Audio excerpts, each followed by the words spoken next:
Target ng Department of Social Welfare and Development na matapos ngayong Mayo ang distribusyon ng cash relief assistance para sa transport sector.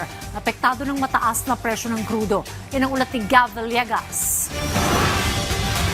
Ikinalugod ng service delivery driver na si Johnny Adin ang kanyang natanggap na 5,000 piso mula sa DSWD. Maaga pa lamang pumila na siya para personal na kuhanin ang cash relief assistance na ipinamamahagi ng gobyerno.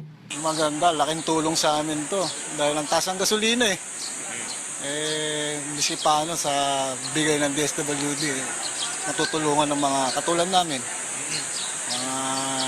laging nasa labas. Ganito rin ang saloobin ni Rick Cantanilla sa natanggap na ayuda.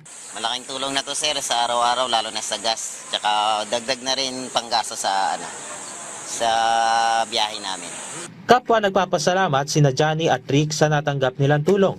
Sana laging may ganito para matulungan kaming mga taong bayan na binibigay sa amin ng ayuda. Sinasagawa ngayong araw ang special payout sa punong tanggapan ng DSWD para sa service delivery riders sa NCR, Bulacan, Cavite, Laguna at Rizal na hindi pa nakakakuha ng 5,000 pisong cash relief assistance na tatagal hanggang 29 ng Mayo. Ngayong araw din isinasagawa ang special payout para sa mga jeepney at tricycle drivers na hindi pa nakakakuha ng financial assistance sa Makati City Hall Quadrangle, Jose Rizal Elementary School sa Pasay City at sa Makabagong San Juan National Government Center sa San Juan City.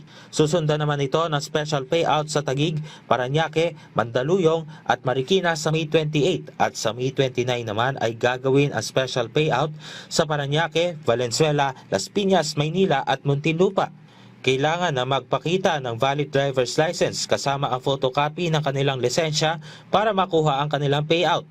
Hinihikayat rin ng DSWD ang mga driver at rider na sundin ang payout schedule na inilabas ng kagawaran at kanilang kumpanya upang maiwasan ang kalituhan at hindi pagkakaintindihan. Inaasahan ng DSWD na makukumpleto nila ang cash relief payout para sa lahat ng targeted beneficiaries sa buong bansa pagdating ng katapusan ng Mayo. Tiniyak rin ng kagawaran na sa kanilang koordinasyon sa mga lokal na pamahalaan at mga transport network companies ay gagawing prioridad ang convenience at ginhawa ng lahat ng benepisyaryo sa lahat ng payout site. Ang isinasagawang special payout ay alinsunod pa rin sa Uplift Collaborative Framework ng pamahalaan na layong matiyak ang agarang pagbangon ng ating mga kababayan na apektado ng krisis dulot ng kaguluhan sa gitnang silangan.